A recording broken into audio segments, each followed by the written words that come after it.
Samajwadi party के राष्ट्रीय अध्यक्ष अखिलेश यादव शुक्रवार को सीतापुर पहुंचे। यहां जेल में सपा के कद्दावर नेता और पूर्व मंत्री आजम खान से मुलाकात की। मुलाकात करने के बाद अखिलेश यादव ने आजम परिवार के साथ हो रहे घटनाक्रम को अमानवीय बताया। अखिलेश यादव ने बताया कि आजम खान के साथ अन्याय लगातार हो रहा है। ये सरकार की अमानवीय हरकतें हैं। ऐसा कहीं देखने को नहीं मिलेगा कि एक परिवार के लोगों के साथ ऐसा अन्याय हो रहा हो।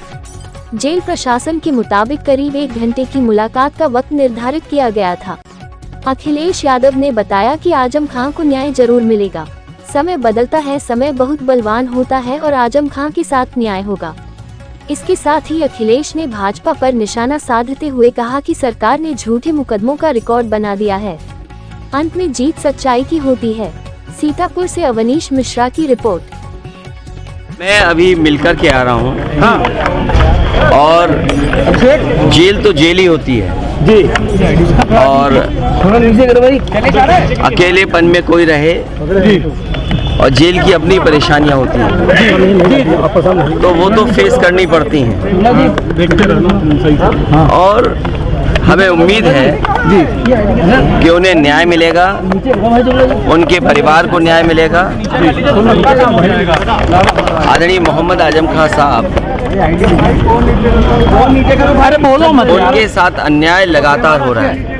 ये भी इनह्यूमन एक्टिविटी है सरकार की कि दो परिवार एक साथ नहीं है। जब परिवार को सजा मिली है और कहीं ऐसा आपको देखने को नहीं मिला होगा कि परिवार के लोगों के साथ ऐसा अन्याय हो रहा हो। कम से कम सरकार को ये दृष्टिकोण तो रखना चाहिए कि परिवार एक साथ रहे। जब इतनी तकलीफ और परेशानी में है, क्या सरकार यही तकलीफ परेशानी देना चाहती है? और वो भी झूठे मुकदमे लगना। सरकार ये कहती है कि दुनिया में उनकी पार्टी सबसे बड़ी है, लेकिन जो लग रहा है Bharatiya Janata party world record नहीं, ये वर्ल्ड रिकॉर्ड से ऊपर चले गए हैं। ब्रह्मांड रिकॉर्ड बना रहे हैं झूठे मुकदमों का। लगातार वर्ल्ड रिकॉर्ड नहीं, ब्रह्मांड का रिकॉर्ड बना रहे हैं झूठे मुकदमों का। और केवल उत्तर प्रदेश नहीं, रामपुर टिकट कहीं पर देख लीजिए आप, हर जगह मुकदमे झूठे लगाए जा रहे हैं। और जो इलेक्टोरल बॉन्ड ने भारतीय जनता पार्टी का बैंड बजाया जी, उसकी वजह से आप दिल्ली को भी देख लीजिए कि दिल्ली में क्या हो रहा है। क्या देश ये स्वीकार करेगा झूठे मुकदमे लगा के लोगों को जेल भेज दें? और अन्याय की कोई उम्र नहीं होती है। जुल्म की करने वाला कितना भी जुल्म करेगा, अंत में सच्चाई की जीत होगी। सच्चाई की जीत होगी। रामपुर की टिकट को लेकर के और टिकट लेकर के भी चर्चा हुई है। सर पल्लवी देखिए, ये पीडीए ही जीतेगा, पीडीए ही एनडीए को हराएगा। पीडीए से घबराई हुई है सरकार। लगातार मुख्यमंत्रियों पर कार्रवाई हो रही है। क्या ये कोई नया तरीका नहीं है। ये समय बहुत बलवान है जी। आपने तमाम किस्से सुने होंगे जी। समय से ज्यादा बलवान नहीं है और समय आएगा जब बीजेपी को भी जनता सबक सिखाएगी। केवल जनता इंतजार कर रही है कब उसे वोट डालने का मौका मिल जाए। और केवल मुख्यमंत्रियों को जेल भेजने से कुछ न्यूज को कंट्रोल करने से लोकतंत्र में इनकी जीत नहीं होने वाली है। ये लोकतंत्र को कमजोर कर रहे हैं। लोकतंत्र में जो आवाज उठाना चाहते हैं, उनकी आवाज दबाना चाहती है सरकार। और सच्चाई तो ये है कि इनके पास जवाब नहीं है। मान लीजिए उत्तर प्रदेश में सबसे ज्यादा पेपर लीक हुए हैं, कोई एक पेपर लीक नहीं हुआ है। जितनी भी परीक्षाएं हुई हैं सबके पेपर लीक हुए हैं। और पेपर लीक होने से जिन बच्चे नौजवानों का भविष्य अंधकार में गया है, मैंने कई बार बोला हूं, मैं फिर बोलता हूं, 60 लाख बच्चे जिनका भविष्य इस भारतीय जनता पार्टी ने उत्तर प्रदेश में छीना है। 60 लाख और उनके माँ बाप को मिला लें तो 60 लाख गुणा 3 कितना हुआ? 1 करोड़ 80 लाख। 1 करोड़ 80 लाख का अगर हम भाग दे दें, 1 करोड़ 80 लाख को हम भाग दे दें 80 से लोकसभाओं से, तो हर लोकसभा में 2,25,000 वोट कम हुआ है। और जिस दल का 2,25,000 वोट कम हो जाए एक लोकसभा में, तो सोचो कितनी घबराई हुई होगी। क्या इलेक्ट्रॉन बॉन्ड ने भारतीय जनता पार्टी का बैंड नहीं बजा दिया? इलेक्ट्रॉल बॉन्ड जो मिले हैं भारतीय जनता पार्टी का, क्या उसका जवाब है उनके पास? और अगर आप दिल्ली वाली बात कर रहे हैं, तो जो आरोप लग रहा है, क्या इलेक्ट्रल बॉन्ड उसने भारतीय जनता पार्टी के लोगों को नहीं दिया? तो ये घबराहट में अपना जो मुद्दा बदलने की जो तरीका है, इसमें भारतीय जनता पार्टी कामयाब नहीं होगी। ये कितने भी नेताओं को जेल भेज देंगे, लेकिन जनता को जेल नहीं भेज सकते। जनता इनको सबक सिखाएगी। अखिलेश जी, पल्लवी पटेल का एक बयान आया हुआ है, उनका कहना, उन्होंने आपके निशान साधा कह रहे हैं कि अखिलेश यादव जो है भ्रांति में जी रहे हैं और वो गठबंधन से हमें बात हुई है, उनको किसी का साथ नहीं चाहिए। साथ छोड़ने वालों की कहानी बहुत लंबी है और आपसे बेहतर कोई नहीं जानता हुए कौन क्यों साथ छोड़ रहा है। आप इलेक्ट्रॉल बॉन्ड की बात कर रहे हैं, भाजपा कह रही है 9% सांसद है कांग्रेस के, उनके में 1400 करोड़ रुपए जो है इलेक्ट्रॉल बॉन्ड गया, तो इसको कोई पूछने वाला नहीं। कल संबित पात्रा का भी बयान आया। देखिए, मुझे आपका जो सवाल है, जो विपक्ष के लोग हैं उनके लिए तो आप कह सकते हो चद्दा मिला हो, लेकिन भारतीय जनता पार्टी तो सत्ता में है जी, तो सत्ता वालों ने तो वसूली की है और वसूली किससे नहीं की? वो सूची एक लंबी है जो सोशल मीडिया और अखबारों में छप रहा है जी। तो ये जो सूची है, इसका जवाब भारतीय जनता पार्टी के पास नहीं है।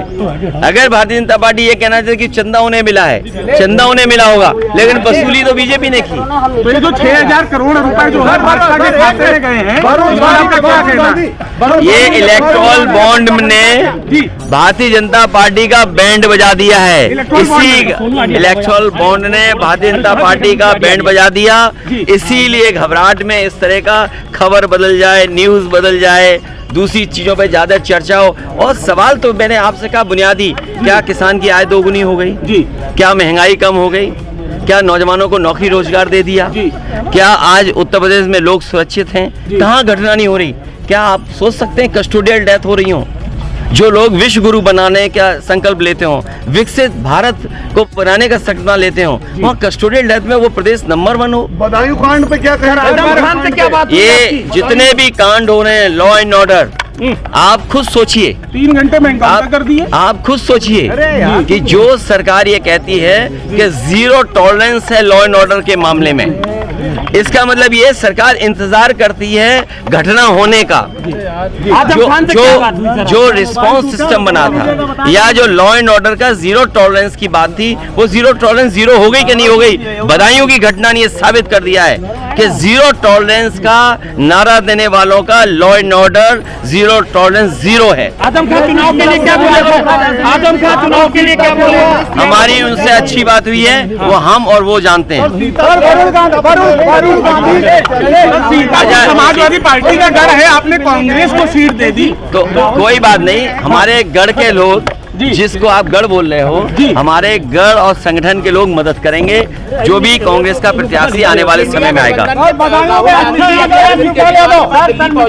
क्या लग रहा है ये जो कार्रवाई है वो पुलिस लगातार टिकट बदल रहे हैं? क्या बदायूं में अक्षय यादव या शिवपाल यादव? केजरीवाल को लेके अभी राहुल गांधी में मिलने गए, सभी लोग इसको अपोज कर रहे हैं। क्या लगता है कि चुनाव आते आते और भी लोगों के साथ जेल भेज दिया जाएगा? देखिए, बीजेपी घबराई हुई है जी।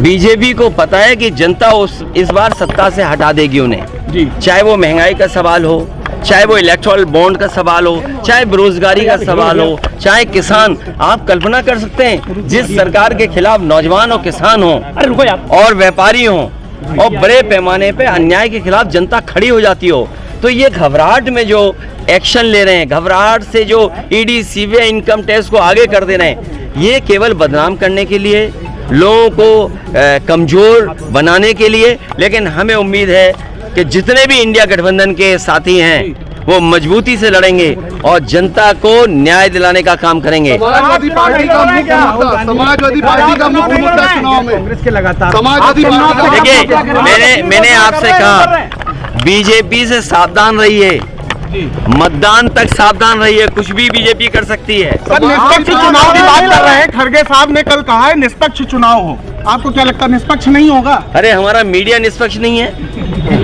अरे तुम चुनाव की बात कर रहे हो जी।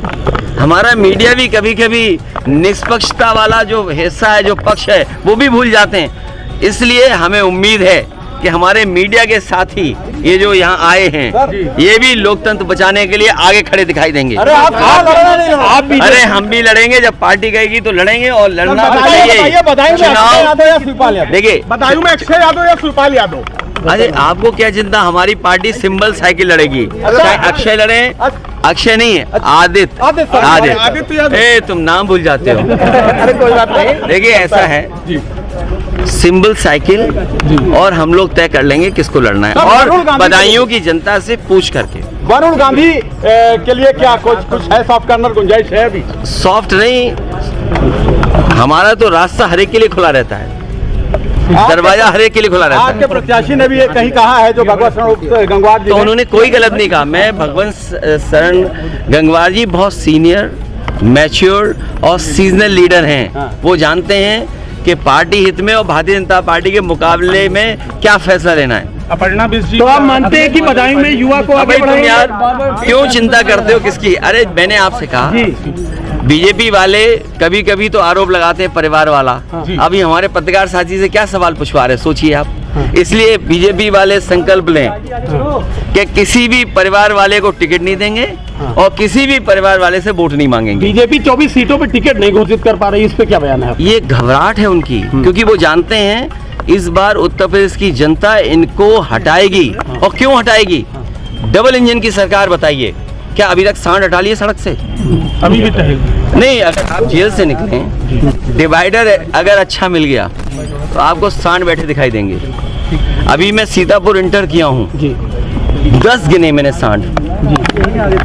आ गया जेल में? तुम लोग बच गए कि नहीं बच गए? आज भी एक कानपुर देहात में या कानपुर में, बताइए, मजदूर जा रहा था, सींग से फाड़ करके मजदूर की जान ले ली। और उत्तर प्रदेश में हर दिन इस जानवर से एक की जान जा रही है। बताइए, एक्सीडेंट हो रही तो जान जा रही, और खुद मार दे रहा है वहां जान जा रही है। चैनल का सर्वे है 400 पार, चैनलों का सर्वे है 400 पार। अब की बार भाजपा हार, और अब की बार 400 हार पढ़ नहीं पाए होगे ढंग से आप। सर्वे इन्होंने ढंग से नहीं पढ़ा। देखा उस सर्वे में, हाँ वो सर्वे, चश्मा लगाइए, उसमें ये लगा है कि भाजपा इस बार 400 हार। आप पढ़ नहीं पाए, हमने तो यही पढ़ा है। वो 4 जून को पता लगेगा ना। चुनाव में लड़ो, जैसे उनका नारा वैसे हमारा नारा।